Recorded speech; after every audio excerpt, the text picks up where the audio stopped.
giữ cái điểm này này. Anh gọi là chưa có ô trên cái thằng AB. Sao thì AB sao thì em AB ra một cái AB một cái em thì ra đốc vậy. Rồi em đối cái ca, rồi em đối em cái ca. Thì cái góc này này, góc tiếp cao, góc tiếp cao. Đó chính là góc thứ 70 AB và phần đáy em nhé, ABCD. Và góc này theo là tiếp tục. Cái lúc anh select báo là có trong này nè, thì lúc đấy anh đâu á.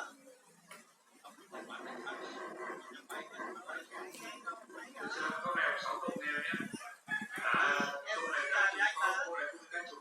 Theo đề câu này không lên các chục làm gì cả. Câu này em dùng phương pháp là các chục cũng được, các chục cũng được nhưng mà phương pháp là mình hay hơn nhé. Để mình nghe mở ra này. Đây ông tối này nhìn cái đồ. Này. Bây giờ tôi xài nhanh được hết tiền. Welcome to Arena. Bó cái đợt mày mua nhiêu? Đi nhớ nè. Đưa tiền nhanh này má hết tiền xài trong hậu.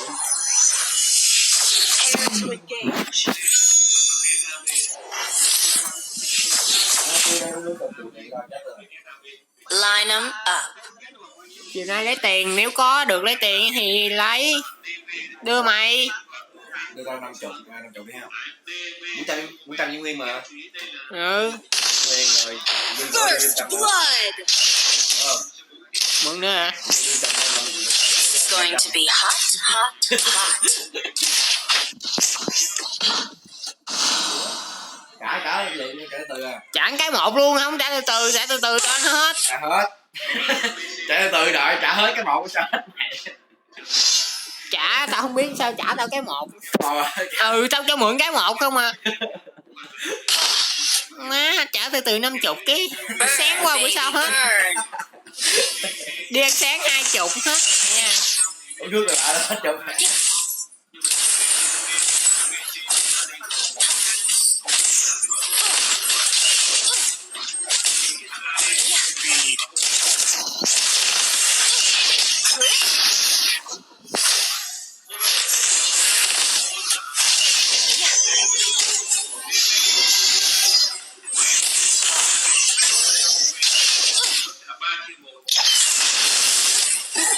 Turn the heat.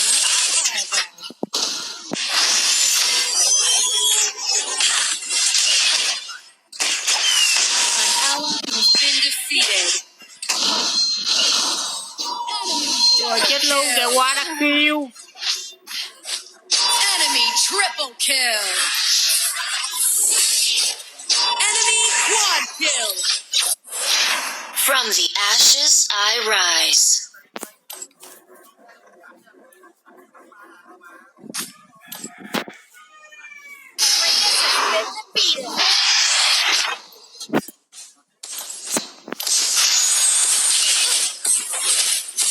I'll set the world ablaze. Ngấu rồi đó, mốt trả tao là trả cái một dứt vậy. Trả 200 trước. 200 nó cũng hết nữa. Hết. Kệ rồi chứ trả lấy thon lấy bỏ luôn. This is going to be hot, hot, hot.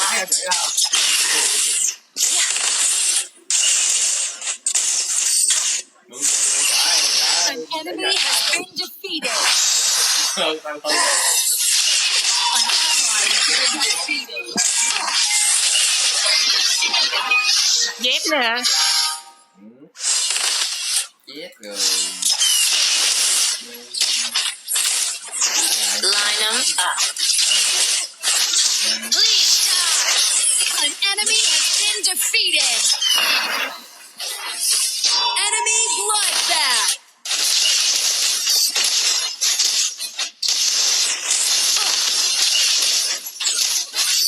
Your team has destroyed a tower. Retreat.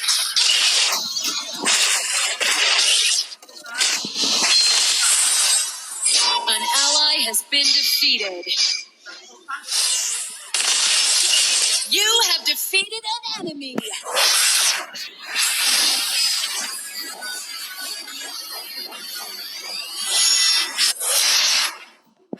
Turn the heat up. Bóp đặt trên 2 xị không? Nè biết rồi, coi đi. Dạ. Lazada. Ra cái đi. Shut down.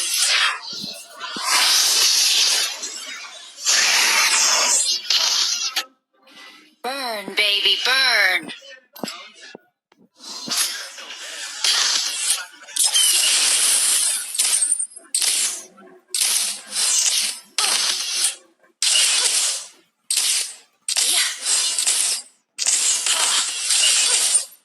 This is going to be hot, hot, hot.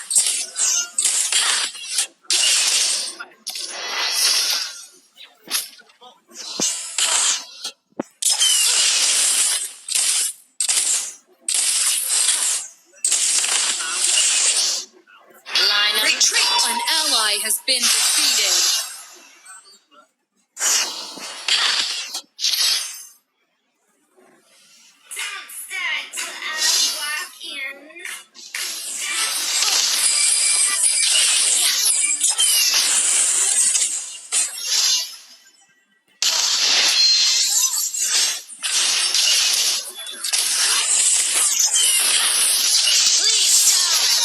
Has been defeated. You have defeated an enemy. I'll set the world ablaze.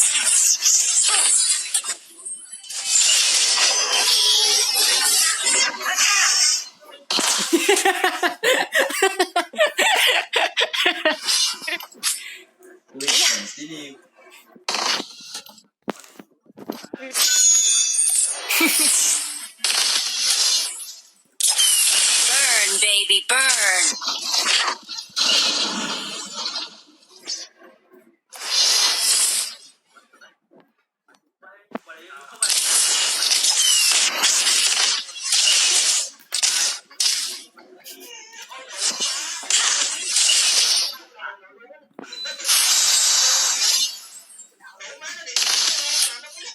This is Has been defeated.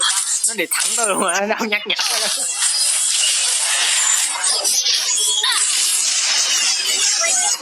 defeated.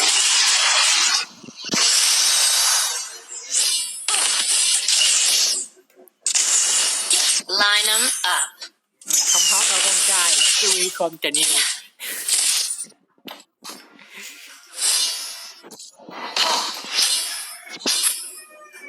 Nhỏ này. Hello, anh đang căng như vậy. Anh chơi cái giọng gió luôn. Đó gặp thấy không? Nhạc nó chạy thôi. Này góp ý nghe lại là góp ý nha. Cái đi vô, cái đi vô. Coi rồi. Mày không phải hello, anh đang căng như vậy. Anh chơi cái giọng gió luôn. Thôi được chế điệp thầy luôn. Điệp thầy giáo qua.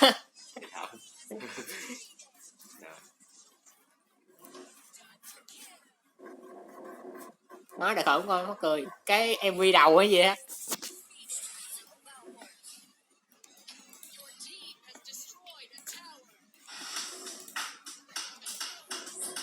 Cái intro nửa tiếng luôn.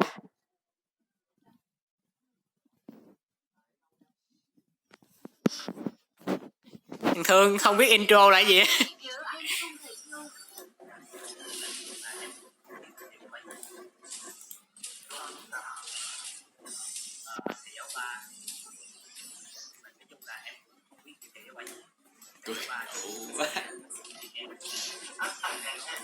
Nhắc nhở thầy em thì em cũng nhắc nhở thầy rồi. Ôi đủ má, mày nói chưa là nhắc nhở tao một cái câu lồn nào luôn á. Nó tung tóc nó điện tao luôn mà. Nó điện thẳng tao luôn mà, nó có nhắc nhở tao đâu.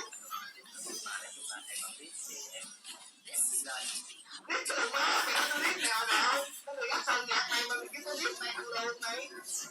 Rồi bữa nay đủ mày xăm cái gì ở trên chó vậy? Ở đâu nha, cái một người gì vậy? À bụng gì mà đem thua vậy mày? Trời giá nhẹ vậy con bi tay luôn kìa. Rồi, mày được. Ông ngẫu lắm nghe, ông này ông ngẫu lắm luôn á.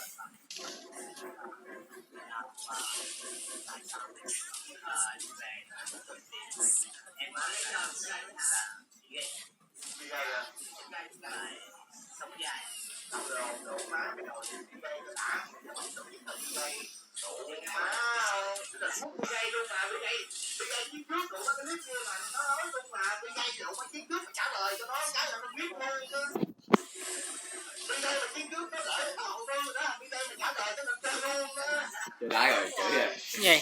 Chơi cái chơi đá rồi. Phút giây à.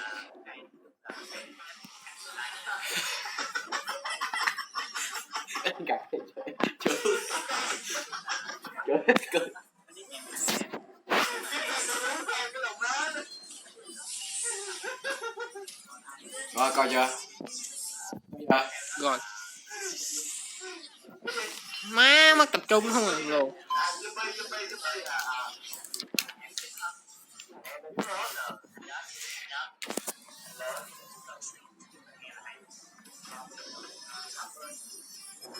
Mày bắt cái thằng nó vô thu phòng âm nó cười.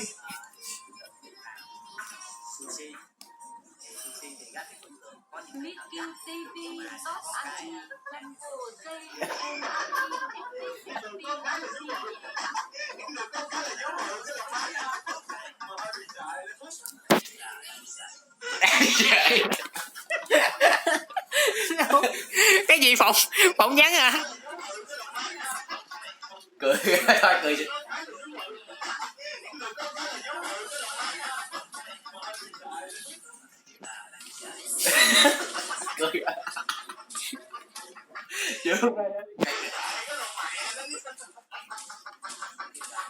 Cười.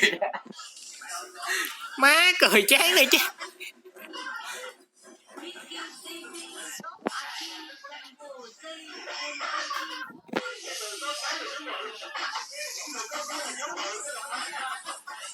Cười á cái thằng má này chữ là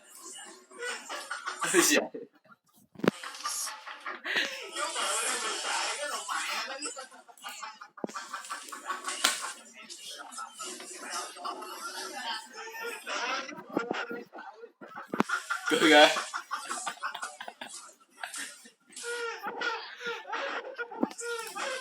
Rồi chị Trình nhão rồi. Cười yeah. Cái đi vui rồi. Mày có đăng lên không? Sợ rồi.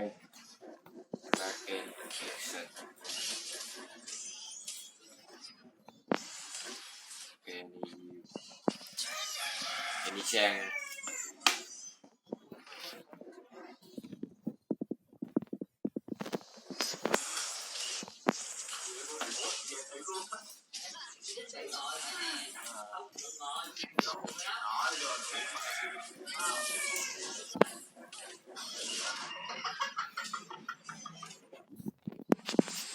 Được không?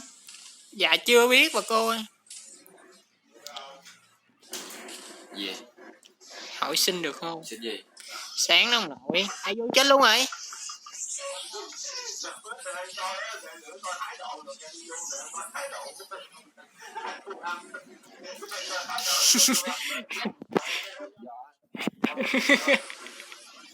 Đừng nói này đủ. Thằng cô ăn mà nó còn cười nữa. Hát thì không đúng nhịp. Anh nói lại thôi.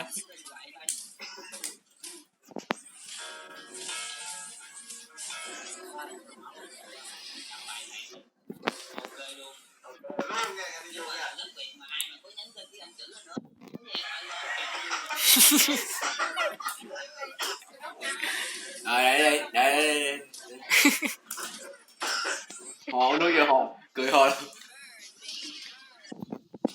Cười.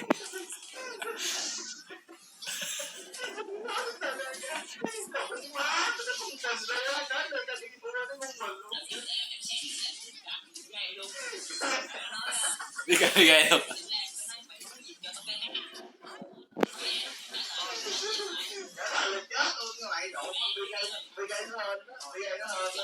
Phút gây hay bị gây? Phút ray bị ray ông nội. Phút ray là phút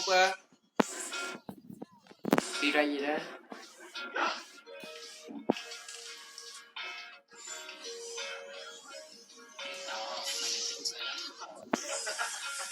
Cười chứ cười.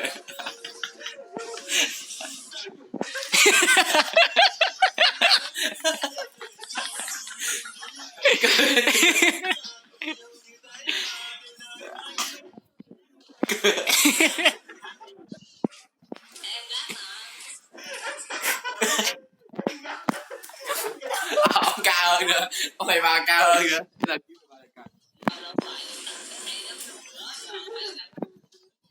mày hát mày chờ biết gì chơi nó chạy theo cực khổ mình hát cho nó cướp lên. cười chạy mắt luôn, cười chạy mắt luôn. Hát đàng hoàng coi hát lại lần mà cái phụ anh này tính ngộ đủ mấy cái du hát đàng hoàng đéo hiểu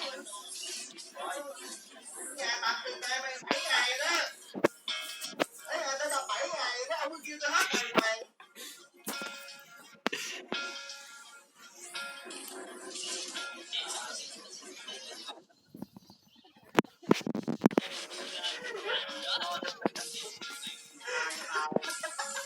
Cười.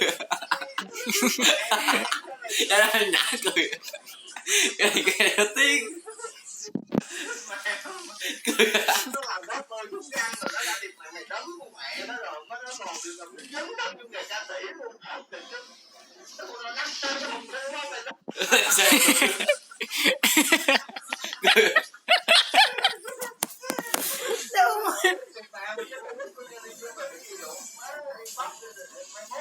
làm ca sĩ ra MV này thầy được áp phần rồi chỉ tầm 5 xe rồi lên thôi.